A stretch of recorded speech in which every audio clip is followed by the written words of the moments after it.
Good morning. तर आम्ही निघालोय कुशेगावला भानोबाच्या यात्रेसाठी.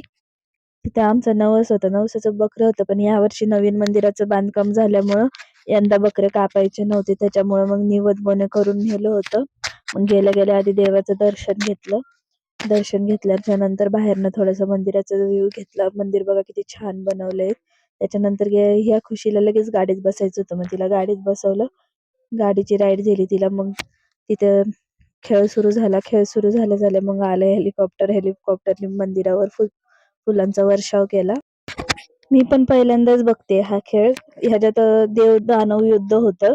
ह्याच्यात हे असे दानव काठी घेऊन देवाला मारायला जातात आणि मग तिथेच देवाच्या डोळ्यात त्यांची नजर पडली की हे तिथं बेशुद्ध पडतात आणि मग ह्यांना लोक उचलून घेऊन यांची एक लाईन बनते.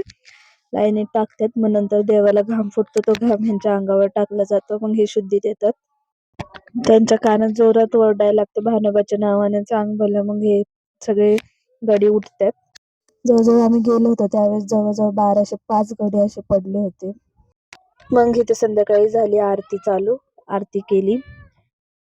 आरती केल्याच्या नंतर मग थोडं इकडे तिकडे फिरलो, बाजार फिरलो, बाजारातून शॉपिंग केली. मग पाळणे खेळलो. इथं रेल खुशीला घेऊन रेल खेळले. रेलमध्ये बसलं, ती बघा कशी ओरडती, सगळे ओरडतात म्हणून. रेल खेळलो. रेल नंतर हा एक पाळणा होता, त्या पाळण्यात बसलो.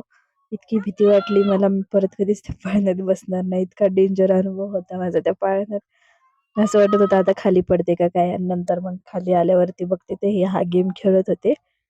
त्याच्यात ते तिन्ही पाडले की त्याच्या तिथं तसे गिफ्ट लिहिले होते ते भेटणार होते, पण ह्यांच्या ज्याने 2च पडले. असा होता आजचा दिवस. Okay, bye. भेटू पुन्हा नवीन व्हिडिओ मध्ये.